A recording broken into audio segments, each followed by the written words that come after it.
الحمد للہ وکفیٰ والصلاة والسلام علی عبادہ الذین اصطفیٰ خصوصاً علی افضلہم وخاتم النبیین محمد الامین وعلی آلہ وصحبہ اجمعین اما بعد فقد قال اللہ تبارک وتعالی کما ورد فی سورۃ البقرہ اعوذ باللہ من الشیطان الرجیم بسم اللہ الرحمن الرحیم ولا تقولوا لمن يقتل في سبيل الله اموات بل احياء ولكن لا تشعرون وقال عز وجل كما ورد في سورة آل عمران ولا تحسبن الذين قتلوا في سبيل الله امواتا بل احياء عند ربهم يرزقون وقال جل وعلا كما ورد في سورة القصص تلك الدار الآخرة نجعلها للذين لا يريدون علوا في الأرض ولا فسادا والعاقبة للمتقين صدق الله العظيم رب اشرح لي صدري ويسر لي أمري واحلل عقدة من لساني يفقهوا قولي اللهم ربنا ألهمنا رشدنا وأعذنا من شرور أنفسنا اللهم أرنا الحق حقا وارزقنا اتباعه وأرنا الباطل باطلا وارزقنا اجتنابه آمین یا رب العالمین۔ آپ کے علم میں ہے کہ آج ماہ محرم الحرام کی 15 تاریخ ہے، گویا کہ ابھی یوم عاشورہ کو گزرے ہوئے بمشکل 5 دن ہوئے ہیں۔ میں نے آج سے کوئی 11 دن قبل کراچی ہی میں فاران کلب کے زیر اہتمام ایک خاصے بڑے اجتماع سے خطاب کرتے ہوئے قرآن مجید کا فلسفہ شہادت بیان کیا تھا۔ اگرچہ میرا مین مضمون تھا قرآن مجید کا فلسفہ شہادت، تاہم اس کے ساتھ ہی میں نے، چونکہ یہ عام طور پر بھی شہادتوں کا زمانہ شمار ہوتا ہے، ذی الحجہ میں حضرت عثمان رضی اللہ تعالیٰ عنہ شہید کیے گئے، یکم محرم الحرام کو حضرت عمر رضی اللہ تعالیٰ عنہ کی وفات ہوئی ہے، اگرچہ وہ زخمی ہو گئے تھے 28 ذی الحجہ کو۔ پھر یہ سانحہ کربلا پیش آیا ہے 10 محرم کو، تو یہ دن ہوتا ہے ایسا کہ جس میں انہی موضوعات پر تقاریر ہوتی ہیں۔ تو میں نے فلسفہ شہادت کے ساتھ ساتھ ایک ضمیمے کے طور پر خلفائے ثلاثہ کی شہادت اور سانحہ کربلا کا تاریخی پس منظر بھی بیان کیا، لیکن وہ میرا اصل موضوع نہیں تھا۔ اصل وقت صرف ہوا تھا قرآن کا فلسفہ شہادت میں، اور دوسرے یہ کہ ان تاریخی پس منظر کے بیان میں بھی ظاہر بات ہے کہ سانحہ کربلا تک پہنچتے پہنچتے وقت بھی ختم ہو رہا تھا اور میری ہمت بھی اب جواب دے رہی تھی، اس لیے اس کا ذکر بہت ہی اجمال کے ساتھ ہوا تھا۔ اس کے اگلے ہی روز ٹیلی ویژن کے زیر اہتمام ایک مذاکرہ ہوا، اور وہ مذاکرہ جو ہے وہ پھر ٹیلی کاسٹ کیا گیا ہے عین یوم عاشورہ کو، 10 محرم الحرام کی شب۔ اس کے ضمن میں ایک تو وعدہ خلافی کی جو اس پروگرام کے کمپیئر ہے انیق احمد صاحب، انہوں نے، اور میں نے اسی وقت پروگرام کے خاتمے پر ان سے یہ شکایت کر دی تھی کہ انہوں نے مجھے جو عنوان بتایا تھا وہ تھا قرآن کا فلسفہ شہادت۔ تو ظاہر بات ہے کہ ذہناً میں اسی کے لیے تیار ہو کر گیا تھا، لیکن وہاں انہوں نے جب شروع کی محفل تو وہاں پر انہوں نے عنوان بیان کیا امام حسین علیہ السلام کی شہادت۔ اب یہ اگرچہ یقیناً ان میں باہمی تعلق تو ہے، لیکن یہ کہ بہت کافی فرق ہے کہ ایک آپ فلسفہ شہادت سے چل کر اور شہادت حضرت حسین رضی اللہ تعالیٰ عنہ تک پہنچے، اور ایک یہ ہے کہ اصل موضوع ہوئی ہے۔ بہرحال جو بھی اس وقت، تو اب ظاہر بات ہے کہ کوئی اور شکل نہیں تھی، جو بھی گفتگو ہوئی اس میں میں نے وہ پورا حصہ لیا، لیکن دوسری زیادتی انہوں نے یہ کی کہ اس میں سے میرے بیان کے بہت سے حصوں کو حذف کر دیا۔ اس کاٹ چھانٹ سے ایک تو میرا نقطہ نظر پورے طور پر قارئین یا ناظرین کے سامنے نہیں آ سکا، سامعین کے سامنے نہیں آ سکا، اور دوسرے اس سے کچھ مغالطے بھی پیدا ہوئے. تو میں نے یہ سوچا کہ اب یہاں اس جمعے میں ان کی وضاحت کر دوں، اسی لیے باصرار میں نے یہ موضوع رکھوایا کہ سانحہ کربلا کا تاریخی پس منظر کیا ہے. الحمدللہ کہ جہاں تک وہ مذاکرہ جو ان کے ریکارڈنگ روم میں اسٹوڈیو میں منعقد ہوا وہ بہت ہی پرامن، بہت اچھے انداز میں ہوا، اور اس میں کوئی یعنی یوں سمجھیے کہ زیادہ آرگیومنٹ جسے کہتے ہیں اس کی بھی ضرورت پیش نہیں آئی. عموماً تمام باتوں پر کنسنسس اور ایک طرح کا اجماع سامنے آیا. اور اس کا خاص سبب یہ ہے کہ میرے علاوہ سنی علماء میں سے تو مولانا احترام الحق تھانوی صاحب تھے، اور وہ بھی بہت صلح کل قسم کے آدمی ہیں، اور شیعہ حضرات میں سے جو دو حضرات تھے وہ بھی نہایت معقول، نہایت سنجیدہ اور نہایت شرافت اور مروت کا مجسمہ نظر آئے. ان میں سے ایک صاحب سے میری پرانی یاد اللہ ہے، علامہ ڈاکٹر قلب صادق. ان کا تعلق لکھنؤ سے ہے، اور یہ میرے اندازے میں پوری طریقے سے نہیں کہہ سکتا، اس وقت جو بر عظیم پاک و ہند میں نامور علماء ہیں اہل تشیع کے، ان میں سے یہ چوٹی کی شخصیت ہے. اس میں کسی شک و شبے کی گنجائش نہیں. بہت مسلم عالم دین ہے، نہ صرف عالم دین ہے بلکہ ڈاکٹریٹ بھی انہوں نے کی ہوئی ہے. دوسری بات یہ کہ یہ بھی لکھنؤ کے رہنے والے تھے، اور مولانا سید ابو الحسن علی ندوی رحمۃ اللہ علیہ وہ بھی لکھنؤ کے، رائے بریلی کے رہنے والے تھے جو 40-45 میل دور ہے، لیکن ان کا اصل مرکز تو آپ کو معلوم ہے دارالعلوم ندوۃ العلماء لکھنؤ. تو ان کے ساتھ ان کے بڑے ہی برادرانہ تعلقات رہے، ایک دوسرے سے بڑی محبت. اور مولانا علی میاں رحمۃ اللہ علیہ بھی ان کے اجتماعات میں جا کر شریک ہوتے رہے ہیں. اور انہوں نے ایک فقرہ بھی نقل کیا مولانا علی میاں رحمۃ اللہ علیہ کا کہ آج ہمیں کوفے اور دمشق کی طرف دیکھنے کی ضرورت نہیں ہے بلکہ کربلا کی طرف دیکھنے کی ضرورت ہے. تو بہرحال مولانا علی میاں رحمۃ اللہ علیہ کو جو خاص تعلق تھا حضرت علی رضی اللہ تعالیٰ عنہ کی ذات کے ساتھ، اس پر تو ان کی ایک عظیم تصنیف جو ہے حضرت علی کی سیرت مطہرہ پر وہ خود دلالت کرتی ہے. تو علامہ ڈاکٹر قلب صادق جو ہیں وہ ایک تو اہل تشیع کے چوٹی کے علماء میں سے ہیں. مولانا علی میاں کے ساتھ ان کے برادرانہ تعلقات، خود میرے ساتھ ان کا معاملہ یہ رہا. اس کی وجہ کیا ہے کہ یہ اتحاد بین المسلمین کے بہت بڑے داعی اور علم بردار ہیں. شیعہ سنی جو ہے منافرت اور مخاصمت کی بجائے چاہتے ہیں کہ مفاہمت ہو اور قرب ہو اور غلط فہمیوں کا ازالہ ہو. اسی وجہ سے ان کی خصوصی نظر عنایت مجھ پر رہی ہے. مجھے یہ تو پوری طرح یاد نہیں کہ کراچی میں بھی ان سے ملاقات ہوئی تھی یا نہیں، لیکن ایک مرتبہ لاہور تشریف لائے تھے اور وہاں مجھ سے ملاقات ہوئی. پھر ایک مرتبہ میں نیو یارک میں تھا اور اتفاقاً ان کا بھی وہیں پر قیام تھا یا تشریف آوری ہو گئی تھی، تو وہاں بھی بڑی مفصل ملاقات کے لیے وہ تشریف لائے تھے. پھر میرا جو ایک کتاب کہہ لیں درمیانی شے ہے، شیعہ سنی مفاہمت کی ضرورت اور اہمیت، اس کے یہ باقاعدہ مبلغ رہے ہیں. اس کے بہت سے نسخے انہوں نے منگوا کر اپنے طور پر یہاں محرم الحرام کی جو ان کی مجالس ہوتی ہیں، اس مرتبہ بھی اسی کے لیے تشریف لائے ہوئے تھے، تو اس کے اندر انہوں نے اس کا تعارف کرایا، اس کی تعریف کی، اور اس کے بہت سے نسخے جو ہیں وہ فروخت کروائے. تو یہ میں نے اصل میں آپ کے سامنے ایک پس منظر رکھ دیا ہے اس شخصیت کا کہ جو اس میں میجر ریپرزنٹیٹیو تھے اہل تشیع کی طرف سے. انہوں نے ایک نقطہ جو بیان کیا، واقعہ یہ ہے کہ میرا ذہن بھی ادھر منتقل نہیں ہوا تھا اس سے پہلے.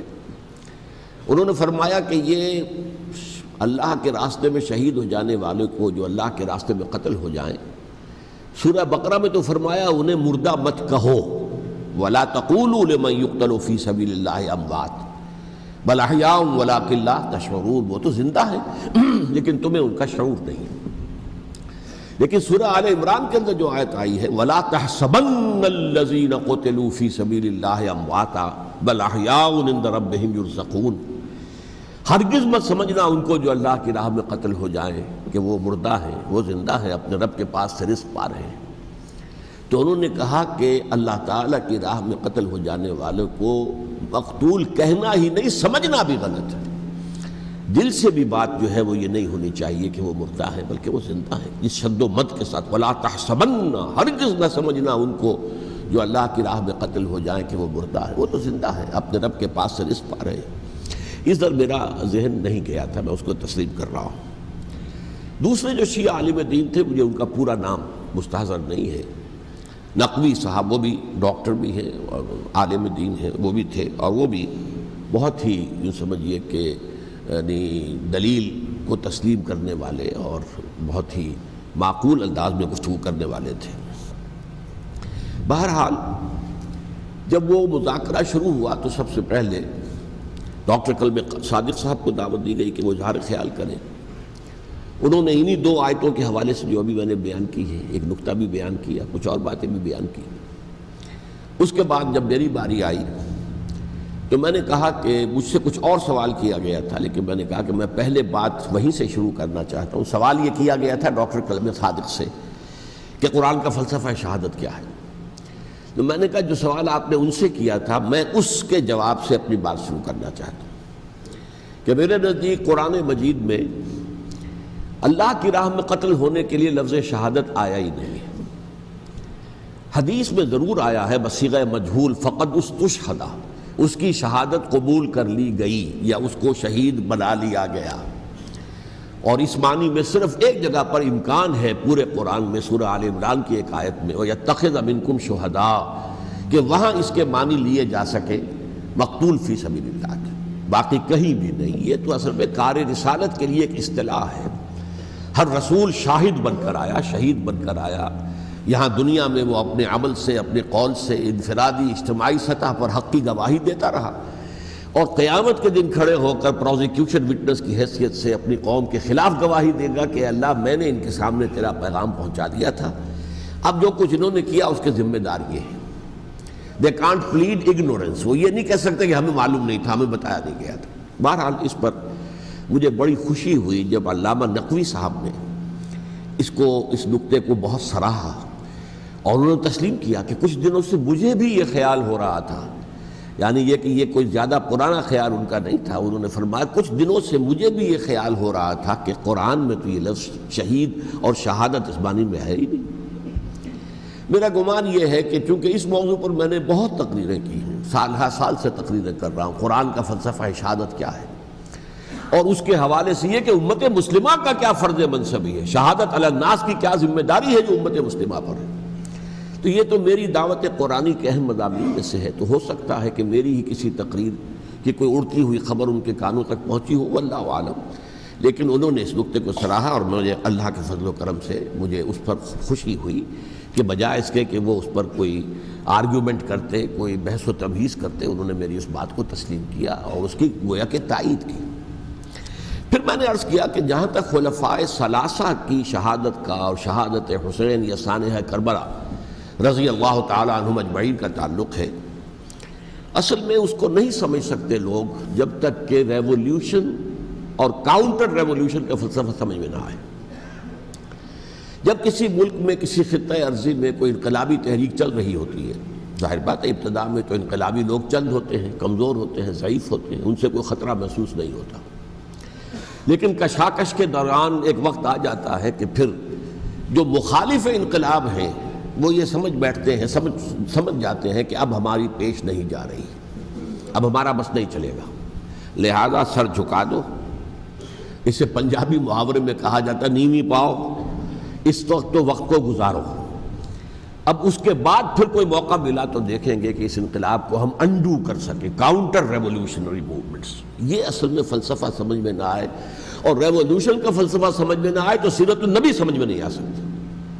منہج انقلاب نبوی میری کتاب ہے، اس کو پڑھیے تو سیرت کا وہ تجزیہ آپ کے سامنے آئے گا جو آپ کی آنکھیں کھول دے گا کہ سیرت کو ہم کیا سمجھتے رہے اور سیرت اصل میں ہے کیا۔ بہرحال یہ کاؤنٹر ریولوشنری موومنٹس تھیں کہ جب عرب میں حضور کو فیصلہ کن قوت حاصل ہو گئی تو جو بھی مخالفین تھے انہوں نے سر جھکا لیا، سرنڈر کیا، اسلام لے آئے، گویا کہ چھپ گئے اسلام کے لبادے میں، لیکن وہ تھے اسی طاق میں کہ پھر کبھی موقع ملے تو پھر ہم اس نظام کو دہو بالا کر دیں، تلپٹ کر دیں۔ یہ رد عمل سب سے پہلے خود عرب کے اندر پیدا ہوا، کیونکہ مشرکین عرب کو جب سورہ توبہ کی پہلی 6 آیات نازل ہوئی ہیں جن میں الٹیمیٹم دے دیا گیا کہ اب کسی مشرک قبیلے سے کوئی معاہدہ اللہ کا اور اس کے رسول کا نہیں ہوگا، تمہیں 4 مہینے کی مہلت دی جا رہی ہے، یا ایمان لے آؤ اور یا تمہیں قتل کر دیا جائے گا۔ یہ بہت سخت آیات ہے قرآن کی، سورہ توبہ کی ابتدائی 6 آیات۔ اور حضرت علی رضی اللہ تعالیٰ عنہ کا کہنا یہ ہے کہ آپ کو معلوم ہے کہ مصحف میں یہ واحد صورت ہے جس سے پہلے بسم اللہ الرحمن الرحیم نہیں لکھی بھی آپ کو نظر آتی، باقی 113 صورتوں کے شروع میں بسم اللہ الرحمن الرحیم ہے۔ تو کیا وجہ ہے یہاں کیوں نہیں ہے؟ حضرت علی کا فرمانا ہے کہ یہ صورت تو تلوار ہاتھ میں لے کر اتری ہے، اور بسم اللہ الرحمن الرحیم میں اللہ تعالیٰ کے 2 اسماء ہیں، الرحمن الرحیم، تو یہ گویا کہ اس سے متضاد صورتحال ہے کہ اب تمہارے لیے آخری موقع ہے، یا ایمان لے آؤ اور یا قتل کر دیا جاؤ۔ اس میں ایک تیسری گنجائش خود بخود نکلتی تھی، یا یہ ملک چھوڑ کر چلے جاؤ، اور ایسا بہت سے لوگوں نے کیا بھی، لیکن اکثر لوگوں نے گردن چکائی۔ لیکن رد عمل ظاہر ہوا، ایک تو مرتدین کھڑے ہو گئے جنہوں نے نئی نبوتوں کو مان لیا، ایک مانعین زکوٰۃ کھڑے ہو گئے کہ ہم زکوٰۃ تمہیں نہیں دیں گے۔ یہ رد عمل تھا مشرک عرب کا، مشرکین عرب کا۔ اور حضرت ابو بکر رضی اللہ تعالیٰ عنہ کے دفتر فضائل کا یہ بڑا اہم باب ہے، ود این آئرن فسٹ، حالانکہ وہ بہت رقیق القلب، کمزور، نحیف الجثہ انسان تھے، لیکن یہ کہ عظیمت کوہ ہمالیہ جو ہے ان کے اندر ظاہر ہوئی ہے، ود این آئرن فسٹ انہوں نے ان ساری جو رد عمل کی جو تحریکیں تھیں انہیں کچل کر رکھ لیا، اور پھر پورے عرب کو گویا کہ اثر نو اس میں اسلام کے نظام کو کنسولیڈیٹ کر کے حضرت عمر کے حوالے کر دیا رضی اللہ تعالیٰ عنہ۔ حضرت عمر کے زمانے میں جو جنگیں ہوئیں اس میں سلطنت روما جو ہے، جو اس وقت کی 2 سپر پاورز تھیں، سلطنت روما، قیصر روم، ہیرکلیس، ہرقل تھا اس وقت کا جو رومی جو قیصر روم تھا، حکمران تھا، شہنشاہ تھا، اور دوسری طرف ایرانی مملکت تھی، خسرو پرویز تھا۔ لیکن یہ کہ عیسائیت کے ساتھ اسلام کا اس طرح کا تصادم نہیں ہوا تھا حضور کے زمانے میں، بلکہ نجاشی رحمۃ اللہ علیہ نے تو مسلمانوں کو پناہ دی تھی۔ مقوقس پیٹریارک جو تھے اس کے الیگزینڈریا کے، انہوں نے حضور کے جو نامہ مبارک گیا تھا اس کا بہت اکرام کیا، تکریم کی، تحفے بھیجے حضور کی خدمت میں۔ ہرقل نے بھی کوشش کی تھی کسی طریقے سے، جیسے کوئی 250 برس پہلے یا 300 برس پہلے، 300 برس پہلے جیسے کانسٹنٹائن جو ایمپرر تھا روم کا، اس نے عیسائیت قبول کی تھی اور ساری سلطنت عیسائی ہو گئی تھی، لہذا اس کی سلطنت باقی رہی، اس کی حکومت باقی رہی۔ اسی طرح ہم سب مسلمان ہو جائیں، لیکن اس میں وہ ناکام ہو گیا۔ لیکن یہ کہ کوئی اس نے کنفرنٹیشن نہیں کی حضور سے۔ البتہ ایران کا معاملہ یہ تھا کہ اس کے پرخچے اڑ گئے، اس نے حضور کے نامہ مبارک کو چاک کیا تھا، حضور نے فرمایا جب اطلاع ملی کہ اس نے اپنی سلطنت کو چاک کر دیا ہے، اس کے ٹکڑے کر دیے۔ بہرحال وہاں رد عمل شدید تھا، اور ایرانی جان لیجئے کہ ان کے اندر بہت سٹرانگ نیشنلزم ہے، آج بھی ہے سٹرانگ نیشنلزم، لہذا ان کے ہاں رد عمل شدید تھا۔ ان کی تو سلطنت ختم ہو گئی، نسیہ منسیہ ہو گئی، وجود ہی نہیں رہا۔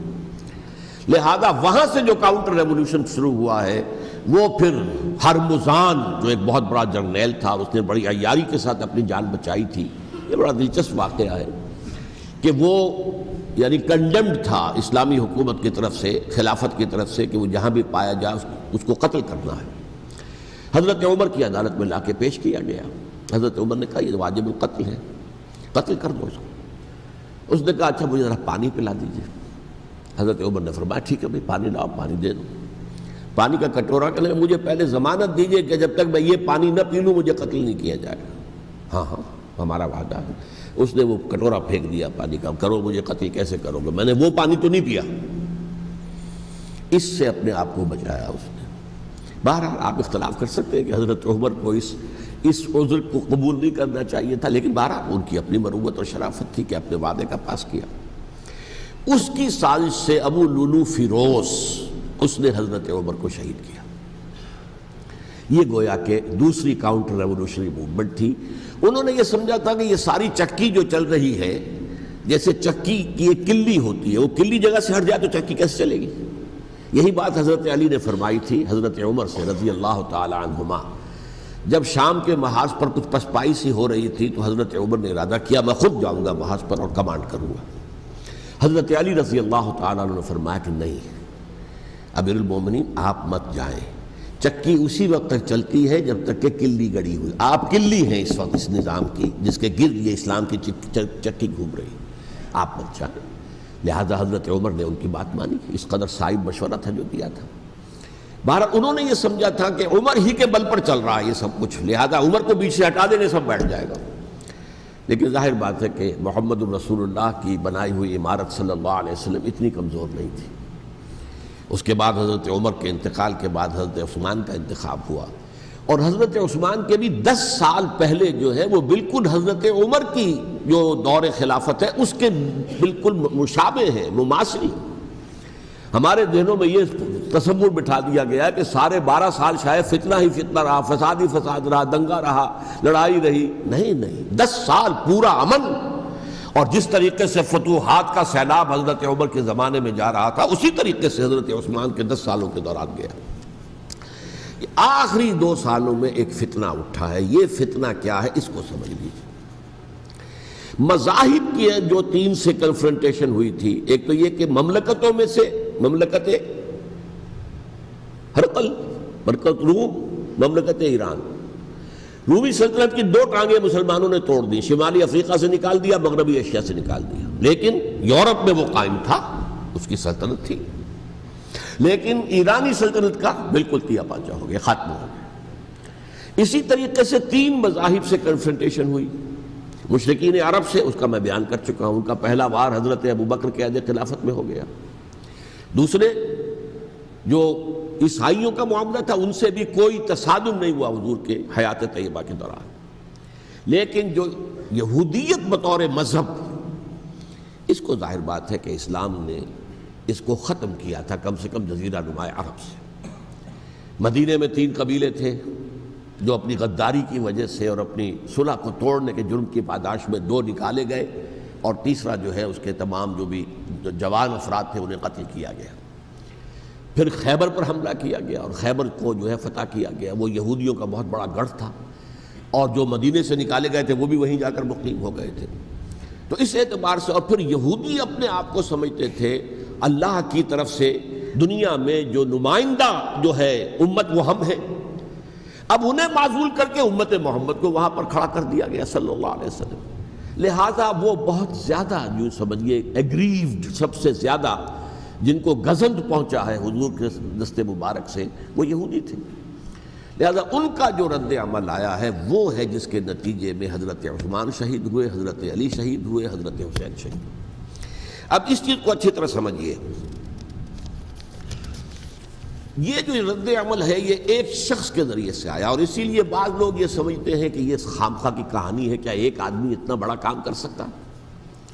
عبداللہ ابن سبا ایک یہودی جو اسلام کا لبادہ اوڑھ کر حضرت عثمان کے عہد خلافت میں مدینے میں آ گیا، ٹھیک، اس کے بارے میں تو میں بعد میں عرض کروں گا، لیکن ایک شخص کیا کچھ کر سکتا ہے اس کی مثال میں صاحب دے دوں آپ کو۔ پہلے حضرت مسیح علیہ السلام کے پورے دین کو ایک شخص نے ختم کر دیا، سینٹ پال جسے دنیا جانتی ہے جس کے نام سے، توحید کو تثلیث میں بدل دیا۔ حضرت عیسیٰ علیہ السلام تو توحید کی تلقین کر کے گئے تھے، توحید ختم، تثلیث آ گئی، جس میں پہلے باپ ماں اور بیٹا تھے، اس کے بعد باپ بیٹا اور روح القدس ہو گئے، تثلیث۔ نمبر 2، شریعت موسوی کو ساقط کر دیا، لہذا اب پالزم جو ہے، کرسچینٹی نہیں رہی، وہ حضرت عیسیٰ کو کہہ کر گئے تھے کہ شریعت موسوی تم پر لاگو رہے گی، نافذ رہے گی، ساقط کر دیا۔ نمبر 3، اس نے عیسائیت کے دائرہ تبلیغ کو وسیع کر دیا، جنٹائلز یا گوئمز کے اندر بھی، غیر یہودیوں میں، حالانکہ حضرت مسیح کہہ کر گئے تھے کہ تمہیں صرف یہودیوں سے خطاب کرنا ہے، اور میں صرف اسرائیل کے گھرانے کی کھوئی ہوئی بھیڑوں کی تلاش میں آیا۔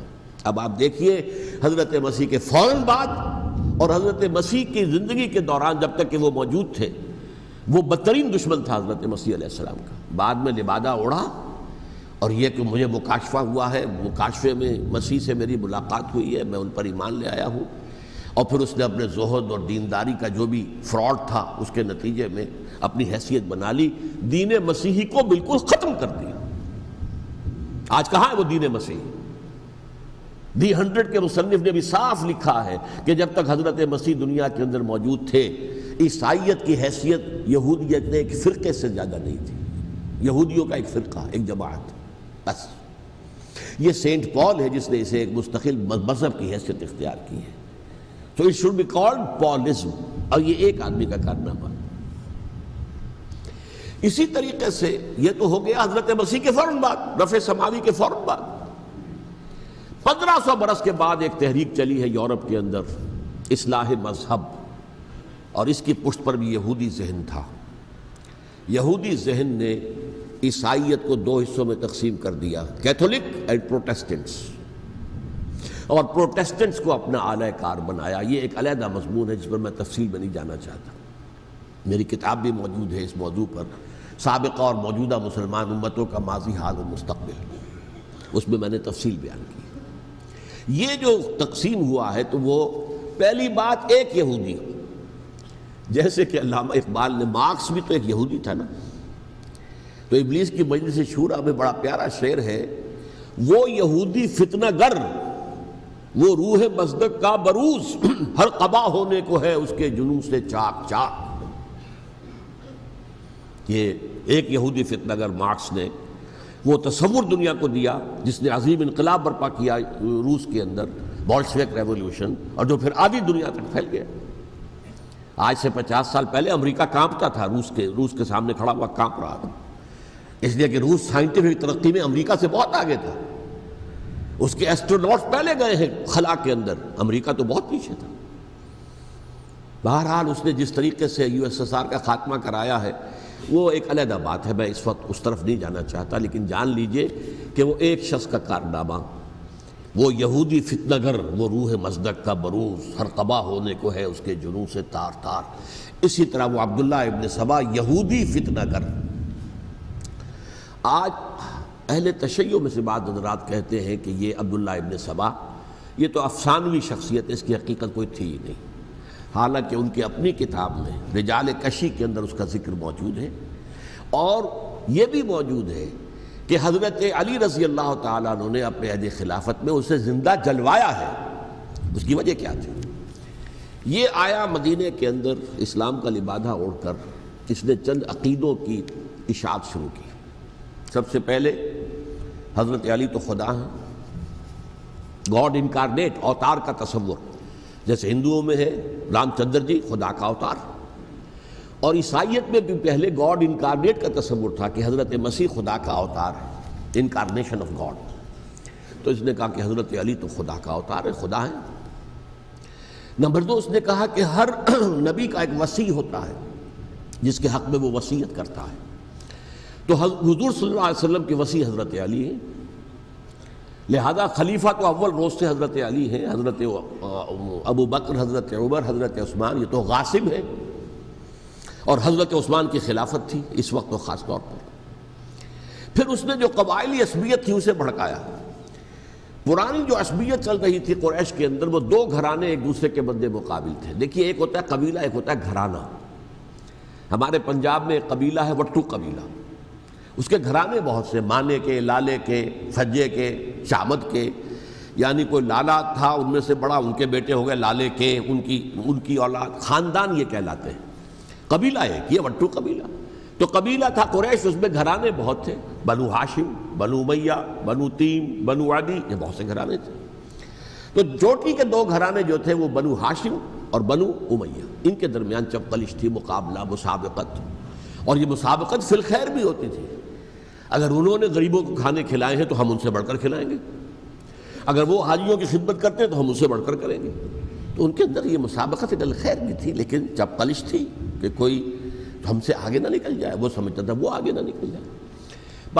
اس شخص نے اس پرانی عصبیت کو تازہ کیا کہ حضور تو بنو ہاشم میں سے تھے، لہذا خلافت حق ہے بنو ہاشم کا، یہ غاصب ہیں۔ اس سے پہلے 2 خلفاء جو تھے وہ نہ بنو ہاشم سے تھے نہ بنو امیہ سے تھے۔ حضرت ابو بکر بنو تیم میں سے تھے، چھوٹا قبیلہ تھا۔ حضرت عمر بنی عدی میں سے تھے، وہ بھی چھوٹا قبیلہ تھا۔ یہ حضرت عثمان پہلے خلیفہ جو بنو امیہ میں سے تھے، جن کی پرانی چپقلش بنو ہاشم سے تھی۔ اب اس کو موقع مل گیا کہ پرانی قبائلی عصبیت کو بھڑکائے۔ یہ ہے اصل میں اس فتنے کا پس منظر عبداللہ ابن سبا نے جو آ کر پھیلایا ہے، اور اس کی تفصیل میں اس وقت میں نہیں جا سکتا، کیسے یہ فتنہ پروان چڑھا، کیا انہوں نے اسٹریٹجی اختیار کی، کہ یہ کیا کرتے تھے، گروہ بنا کر بھیجتے تھے لوگوں کو، کوفے میں جاؤ تو وہاں پر دمشق کے گورنر کے خلاف اور مصر کے گورنر کے خلاف الزامات لگاؤ، اس نے یہ کیا، وہ غبن کر گیا، وہ یہ کر گیا، وہ خیانت کر رہا ہے، وہ رشتہ داروں کو پال رہا ہے، اور عثمان کے خلاف بھی تقریریں کرو رضی اللہ تعالیٰ عنہ۔ دمشق میں جاؤ تو کوفے کے گورنر کے خلاف، کیونکہ دمشق کے گورنر کے خلاف بات کرو گے تو لوگوں کو معلوم ہوگا کہ یہ جھوٹ بول رہے ہیں، لیکن یہ کہ وہاں تو تم بات کرو کوفے کے گورنر کے خلاف اور مصر کے گورنر کے خلاف اور حضرت عثمان کے خلاف۔ مصر میں جاؤ تو بات کرو کوفے کے اور شام کے گورنر کے خلاف اور حضرت عثمان کے خلاف۔ یہ انہوں نے ایسا اٹھایا، اور اس زمانے میں آپ کو معلوم ہے ذرائع رسل و رسائل تھے نہیں، نہ اس فتنے کی پتہ چل سکا جب تک کہ وہ فتنہ جو ہے پوری طرح برگ و بار لا کر تراور درخت نہیں بن گیا۔ اس کے نتیجے میں حضرت عثمان رضی اللہ تعالیٰ عنہ شہید ہوئے، اور خلیفہ پھر حضرت علی رضی اللہ تعالیٰ عنہ کو انہی سوائیوں نے، جنہوں نے گھیراؤ کیا تھا، جنہوں نے حضرت عثمان کو شہید کیا ہے، یہی حضرت علی رضی اللہ تعالیٰ عنہ کے ارد گرد ہو گئے۔ اور حضرت علی رضی اللہ تعالیٰ عنہ بھی نہیں چاہتے تھے خلافت کی بیعت لینا، لیکن آخر کیا کرتے؟ کیا وہ امت کو بغیر خلیفہ کے چھوڑ دیتے؟ حضرت زبیر سے کہا گیا، انہوں نے نہیں مانا، رد کر دی بات۔ حضرت طلحہ سے کہا گیا، انہوں نے نہیں مانا۔ حضرت علی سے کہا گیا، اب عشرہ مبشرہ میں سے یہی تو تھے نا، لہذا انہوں نے تسلیم کر لیا، خلافت ہو گئی۔ لیکن اس کے بعد جو خانہ جنگی ہوئی ہے، اس خانہ جنگی کے نتیجے میں نوٹ کر لیجئے کہ 1,00,000 کے قریب مسلمان ایک دوسرے کی تلواروں اور نیزوں اور برچھیوں اور تیروں سے ختم ہو گئے، ہلاک ہو گئے۔ یہ ہماری تاریخ کا تاریک ترین باب ہے۔ 5 سال، 4.5 سال حضرت علی کی خلافت کے، اور 6 مہینے حضرت حسن کی خلافت کے رضی اللہ تعالی عنہ۔ اس سے کیا ہوا کہ ایک طرف تو اسلام کی جو توسیع ہو رہی تھی، تھمتا نہ تھا کسی سے سیل رواں ہمارا، وہ سیلاب رک گیا، انٹرنل سیبوٹاج ہو گئی نا، اب تو اندر ہی آپس ہی میں اگر دست و گریبان ہو گئے تو باہر اب کیا توسیع کرتے ہیں، وہ توسیع کا عمل رک گیا۔ اور یوں سمجھیے کہ جیسے ٹرک اگر کبھی چل رہا ہو، بھرا ہوا ہو، لوڈڈ، اور وہ چڑھائی چڑھ رہا ہو، تو اگر کہیں موشن ٹوٹ جائے، ٹرک کو رکنا پڑے، تو ڈرائیور کے جان پر بن جاتی، اس لیے کہ اس کو دوبارہ سٹارٹ کرنا، اور جبکہ وہ چڑھائی پر ہے، انکلائن پر ہے، آسان کام نہیں ہوتا، خطرہ ہوتا ہے وہ پیچھے جو ہے وہ نہ جائے۔ اور پہاڑی علاقوں میں آپ کو معلوم ہے ذرا پیچھے چلے جانے کا مطلب جو ہے بہت خطرناک جو ہے نتیجہ نکل سکتا ہے۔ بہرحال حضرت علی رضی اللہ تعالیٰ عنہ نے اپنے خلافت میں ایک کام یہ کیا، اب اس کی کیا مصلحتیں تھیں یہ تو انہی کے علم میں ہوگا، ہم قیاس کر سکتے ہیں، اور میں اس طرف میں نہیں جانا چاہتا۔ ابھی تک خلافت کا مرکز تھا مدینہ منورہ، حضرت ابوبکر، حضرت عمر، حضرت عثمان، وہیں جہاں حضور صلی اللہ علیہ وسلم رہے تھے اور جہاں پر کہ حضور مدفون تھے۔ لیکن حضرت علی نے اپنا مرکز جو ہے وہ کوفہ بنا دیا۔ اچھا، اس کی ایک ظاہری وجہ یہ سمجھ میں آتی ہے کہ اسلام کا جو پھیلاؤ ہو گیا تھا، وہ سلطنت اتنی وسیع ہو گئی تھی کہ مدینہ منورہ بہت جنوب میں اور بڑے صحرا کو عبور کر کے جانا ہوتا تھا۔ کوفہ جبکہ ایسی مقام پر تھا کہ جہاں سے مشرقی راستہ جا رہا ہے ایران کو، عراق کے اندر تو ہے وہ شہر کوفہ، اور پھر ایران اور خراسان اور ہندوستان کو راستہ جا رہا ہے، وہیں سے شمال کی طرف جا رہا ہے، شام کی طرف اور ترکی کی طرف، اور وہاں سے پھر یہ کہ مغربی افریقہ کو بھی کنٹرول کرنا، جو شمالی افریقہ کو وہ بھی آسان تھا۔ بہرحال حضرت علی نے کوفہ کو اپنا مرکز بنایا، اور نتیجہ یہ ہوا کہ سبائیوں کا بھی مرکز وہی بن گیا، چونکہ انہوں نے اپنے آپ کو گردا گرد رکھا حضرت علی کے رضی اللہ تعالیٰ عنہ۔ اب ظاہر بات ہے کسی پرٹیکولر پرسن کے خلاف تو کوئی مقدمہ موجود تھا نہیں، بلکہ جب جنگ جمل ہو رہی تھی، ابھی جنگ نہیں ہوئی تھی، حضرت عائشہ، حضرت طلحہ، حضرت زبیر وہ لے کر آئے تھے لشکر اس مطالبے کے لیے کہ حضرت عثمان کے قاتلوں کو سزا دی جائے، قصاص لیا جائے۔ حضرت علی رضی اللہ تعالیٰ عنہ سے گفت و شنید ہو رہی تھی، حضرت علی جو ہے اس پر آمادہ ہو گئے کہ ٹھیک ہے، میں جو بھی قاتلین عثمان ہیں ان کو گرفتار کر کے سزا دوں گا۔ عین اسی وقت کوفے کی مسجد کے اندر جو ہے 10,000 کا مجمع کھڑا ہو گیا، ہم سب قاتل عثمان ہیں، لو ہم سے بدلہ کہاں سے لوگے. اور انہوں نے کیا کیا؟ جاتے ہی جنگ چھیڑ دی. اور جب چھڑ جائے تو یا مرو یا مارو، اس کے سلاوہ تو کوئی چارہ کار ہوتا ہی نہیں. ایک رات میں 10,000 مسلمان شہید ہوئے، جن میں 2 عشرہ مبشرہ میں سے حضرت زبیر اور حضرت طلحہ رضی اللہ تعالیٰ عنہ. تو یہ صورت تھی سبائیوں نے گھیراؤ کیا حضرت علی کا رضی اللہ تعالیٰ. حضرت معاویہ دعوے دار نہیں تھے خلافت کے، قطعاً نہیں. ان کا صرف ایک دعویٰ تھا، اور وہ یہ تھا کہ عثمان کے قاتلوں کو گرفتار کرو، یا خود سزا دو یا ہمارے حوالے کرو، ہم اس سے قصاص لیں گے. اس لیے کہ قبیلہ بنو امیہ کا تھا اور حضرت امیر معاویہ بنو امیہ میں سے، تو ایک خاندانی طور پر جو ہے ہم قصاص لیں گے ان سے جنہوں نے قتل کیا ہے حضرت عثمان کو. لیکن یہاں ظاہر بات ہے کہ حضرت علی رضی اللہ تعالیٰ عنہ کی طرف سے مطالبہ یہ ہوتا تھا تم پہلے میری بیعت کرو، میرے ہاتھ مضبوط کرو تاکہ میں ان کے خلاف کوئی اقدام کر سکوں. لیکن انہیں یہ اندازہ تھا کہ اگر میں نے بیعت کی تو ظاہر بات ہے کہ حضرت علی تک پہنچنے سے پہلے مجھے گردن اڑا دیں گے یہ لوگ، اس لیے کہ سبائی جو ہے وہ آپ کو گھیرے ہوئے. بہرحال ایک عجیب الجھاؤ، ایک ڈائلیما تھا جس کی وجہ سے یہ جنگ چلتی رہی. اور حضرت علی رضی اللہ تعالیٰ عنہ کو انہی کے شیعان علی ہی کے اندر سے وہ جماعت علیحدہ ہوئی تھی جس کو ہم خوارج کے نام سے جانتے ہیں، اور ایک خارجی ابن ملجم ہی نے حضرت علی کو شہید کیا رضی اللہ تعالیٰ عنہ. پھر حضرت حسن رضی اللہ تعالیٰ عنہ، اب دیکھیے کس قدر صحیح بات تھی جو حضرت علی رضی اللہ تعالیٰ عنہ نے فرمائی جب ان سے کہا گیا کہ کیا ہم آپ کے بیٹے حسن کے ہاتھ پر بیعت کر لیں رضی اللہ تعالیٰ عنہ. فرمایا نہ میں تمہیں اس کا حکم دیتا ہوں نہ میں اس سے روکتا ہوں، یہ تمہارا معاملہ ہے. امرہم شورا بینہم، تم اپنے باہمی مشورے سے جو فیصلہ کرو گے ٹھیک ہے، میں نہ حکم دیتا ہوں نہ روکتا ہوں. اس کا کیا مطلب ہے؟ باپ کے بعد بیٹے کی خلافت ہرگز حرام نہیں ہے، ورنہ کہتے کیسے ہو سکتا ہے میرا بیٹا؟ نہیں، یہ نہیں کہا آپ نے. حضرت عمر سے بھی کہا گیا تھا کہ اپنے بیٹے کو نامزد کر دیں، عبداللہ ابن عمر کو، تو انہوں نے جواب میں کیا کہا؟ اسے تو طلاق دینی بھی نہیں آتی. انہوں نے اپنی کسی زوجہ کو طلاق دی تھی اور اس میں جو صحیح ترین طریقہ ہے وہ اختیار نہیں کیا تھا. انہیں طلاق دینی تک نہیں آتی تو میں اسے خلیفہ بنا دوں. یہ نہیں کہا تھا کہ باپ کے بعد بیٹا خلیفہ نہیں ہو سکتا، یہ تو نہیں تھا. کہیں حرام نہیں ہے، نہ کتاب و سنت میں، نہ کوئی حدیث ہے، نہ کہیں قرآن مجید میں. تو حضرت علی نے بھی فرمایا رضی اللہ تعالیٰ نہ میں روکتا ہوں نہ حکم دیتا ہوں، یہ تمہارا اپنا معاملہ ہے. بہرحال حضرت حسن رضی اللہ تعالیٰ عنہ نے حضرت امیر معاویہ سے صلح کر لی، خلافت ان کے سپرد کر دی. دیکھیے میں حضرت ابوبکر، حضرت عمر، حضرت عثمان، حضرت علی کے ساتھ حضرت حسن کے دور خلافت کو بھی خلافت راشدہ میں سے سمجھتا ہوں. اور تبھی 30 سال پورے ہوتے ہیں اس حدیث کے مطابق کہ حضور نے فرمایا خلافت 30 برس رہے گی پھر ملوکیت آ جائے گی. تو حضرت حسن کا بہت بڑا کارنامہ یہ ہے کہ اس خانہ جنگی کا دروازہ بند کر دیا. اور یہ پیشن گوئی تھی حضور کی صلی اللہ علیہ وسلم حضرت حسن کو جب بچے تھے حضور کے انتقال سے پہلے، میرا یہ بیٹا مسلمانوں کے 2 گروہوں میں صلح کرائے گا. یہ حضور کی پیشن گوئی تھی، اور وہ پیشن گوئی حضرت حسن کے علم میں بھی ہوگی یقیناً. بہرحال انہوں نے صلح کی حضرت امیر معاویہ کے ساتھ رضی اللہ تعالیٰ عنہ، خلافت ان کے حوالے کر دی اور کچھ شرائط تھیں طے ہو گئی. اللہ خیر صلی اللہ. حضور کی تو یہ پیشن گوئی جو ہے صحیح ثابت ہوئی کہ میرا یہ بیٹا مسلمانوں کے 2 بڑے گروہوں کے درمیان صلح کرا دے گا. اور سبائیوں نے انہیں تانے دیے یا عار المومنین، اے مومنوں کے لیے موجب عار، موجب شرم تم نے بزدلی دکھائی ہے، تم نے امیر معاویہ کو خلیفہ تسلیم کر لیا، تم نے بزدلی دکھائی. معاذ اللہ ثم معاذ اللہ ثم معاذ اللہ.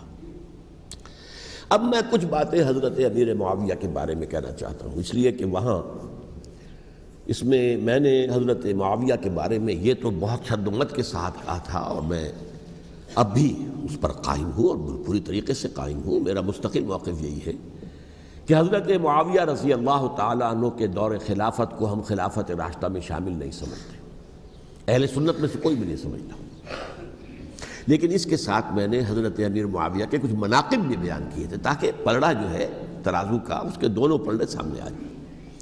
لیکن یہ کہ وہ حصہ میرے اس بیان کا نکال دیا گیا، ختم کر دیا گیا. یہ میں نہیں جانتا کہ اس میں کیا مصلحت دیکھی گئی ہے. اس میں تو کسی کے لیے کوئی معاملہ ایسا نہیں تھا کسی کے جذبات کو جو ہے وہ ٹھیس پہنچانے والا. کیونکہ میں نے کہا وہ خلیفہ راشد نہیں تھے، صاف میں نے کہا، بلکہ وہ دور ملوکیت کا آغاز ان سے ہو گیا ہے۔ بلکہ جب ایک صاحب نے یہ کہا کہ کربلا کے بعد سے دور ملوکیت آ رہی تھی، تو میں نے کہا نہیں جناب، دور ملوکیت تو 20 سال پہلے پوری ہو چکی تھی، شروع ہو چکی تھی۔ حضرت امیر معاویہ کے بھی 20 سال جو ہے وہ دور ملوکیت میں شمار ہوتے ہیں۔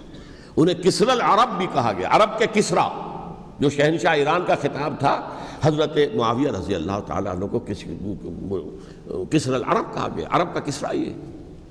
لیکن دوسری طرف یہ ہے کہ وہ صحابی رسول ہیں رضی اللہ تعالیٰ عنہ، حضور کے برادر نسبتی بھی ہیں، حضور کے سالے ہیں، ان کی ہمشیرہ ام حبیبہ حضور کی زوجہ محترمہ ہیں، ام المومنین ہیں، ام حبیبہ رضی اللہ تعالیٰ عنہ۔ پھر کس قدر معتمد علیہ تھے حضور کے کہ کاتبان وحی میں شامل تھے، وحی کی کتابت کرنے والے چند لوگ تھے جنہیں کہ حضور کہتے تھے کہ اب یہ آیت لکھ لو، ان میں سے ایک امیر معاویہ بھی رضی اللہ تعالیٰ۔ تو بڑے توازن کی ضرورت ہے۔ دیکھیے صحابہ کرام کا جہاں تک تعلق ہے، اہل سنت کا موقف یہ ہے کہ صحابہ کلہم عدول، صحابہ سب کے سب نیک نیت ہیں، اور ان کی روایت جو ہے قبول کی جائے گی، رد نہیں کی جائے گی، ان پر کوئی جرح و تعدیل نہیں ہوگی، اس لیے کہ ان کا تزکیہ محمد الرسول اللہ صلی اللہ علیہ وسلم نے کیا تھا۔ لہٰذا یہ تو ہو سکتا ہے کہ کسی صحابی سے کوئی خطا ہو جائے، لیکن وہ خطا اجتہادی ہوگی، نیت کی خطا نہیں ہوگی، نیت کی غلطی نہیں ہوگی۔ اگر کسی صحابی کی نیت پر حملہ کیا جائے تو یہ اصل میں طعن ہے، حملہ ہے حضور پر کہ وہ تربیت دے نہیں سکے اپنے ساتھیوں کو، معاذ اللہ ثم معاذ اللہ ثم معاذ اللہ، وہ تزکیہ کر ہی نہیں سکے۔ 3 جگہ جو قرآن میں آیا ہے یتلو علیہم آیاتہ ویزکیہم، تو کیا تزکیہ کیا؟ اگر ان کے قریب ترین ساتھی جو تھے، اگر ان کے اندر بھی بدنیتی تھی اور دنیا کی طلب تھی اور دنیا کے اندر اقتدار حاصل کرنے کا جذبہ تھا، تو پھر کیا تزکیہ کیا؟ معاذ اللہ ثم معاذ اللہ۔ لہذا صحابہ سب کے سب عدول ہیں، اور ان سے اختلاف ممکن ہے، لیکن ان کی نیت پر حملہ نہیں ہو سکتا۔ تو حضرت امیر معاویہ کی شخصیت ایک چیز ہے، آپ کا دور خلافت دوسری چیز ہے۔ شخصیت کے اعتبار سے صحابی رسول ہیں، برادر نسبتی ہیں حضور کے صلی اللہ علیہ وسلم، اور پھر یہ کہ اس قدر معتمد علیہ ہے صحابہ میں سے کہ وہ کاتبان وحی، یہ عام آدمی کے کرنے کا کام نہیں تھا جو وحی کی کتابت کرے، اللہ کے کلام کی۔ البتہ یہ ہے کہ جیسا کہ میں نے عرض کیا، ان کا دور خلافت راشدہ نہیں ہے، وہ ملوکیت کا دور ہے۔ یہ میں نے جیسا کہ عرض کیا، میں نے ایک صاحب نے جب یہ کہا کہ ملوکیت شروع ہو رہی تھی، میں نے کہا شروع نہیں ہو رہی تھی، ملوکیت تو 20 سال پہلے شروع ہو چکی تھی۔ اسی طریقے سے ایک صاحب نے کہا تھا کہ اسلام کو قائم کرنے کے لیے حضرت حسین میدان میں آئے، میں نے کہا یہ بھی غلط ہے، اسلام تو 60 سال پہلے قائم ہو چکا تھا، نبی اکرم صلی اللہ علیہ وسلم کے دستے مبارک سے اسلام قائم ہو گیا، جاء الحق وزهق الباطل ان الباطل کان زهوقا، پھر 30 برس تک وہ کامل شکل کے اندر قائم رہا۔ تو اسلام جو ہے وہ جو ہے در حقیقت اب قائم کرنے والی بات نہیں تھی، البتہ اس کے اندر زوال شروع ہو گیا تھا، اس زوال کے عمل کو روکنے کے لیے حضرت حسین میدان میں آئے۔ تو یہ ایک چیز کو صحیح تاریخی پرسپیکٹو میں رکھنا، تو جس طرح سے دین کو قائم کرنے کے لیے دیکھیں، قائم تو کیا محمد رسول اللہ صلی اللہ علیہ وسلم والذین معہ رضی اللہ تعالی عنہ، انہوں نے کیا تھا۔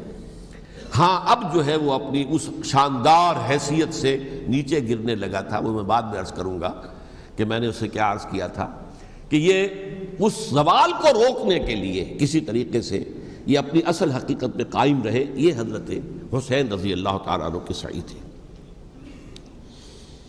اچھا، حضرت امیر معاویہ کے جو 20 سال ہیں وہ پورے امن، سکون، اطمینان، کوئی جھگڑا، کوئی فساد، کوئی اختلاف، کوئی باہمی فانت جنگی، کچھ نہیں، 20 سال۔ یہ بھی تاریخ کی بڑی چشم کشا حقیقت ہے جو عام طور پر لوگوں کے علم میں نہیں ہے۔ سبائی بھی دبکے رہے، حضرت امیر معاویہ کی حکومت اتنی مضبوط تھی، کنٹرول، کہ ان کو کچھ سر اٹھانے کا موقع نہیں ملا، موجود تھے، دبکے رہے۔ جیسا کہ میں نے کہا، ریولوشن کے آخری مرحلے پر آ کر جو مخالفین ہیں وہ دب جاتے ہیں کہ پھر دیکھیں گے، موقع ملے گا تو پھر لیں گے ان سے حساب کتاب۔ 20 سال رہے ہیں پورے امن کے، 10 سال کے بعد یعنی درمیان میں ہے حضرت امیر معاویہ کا عہد خلافت۔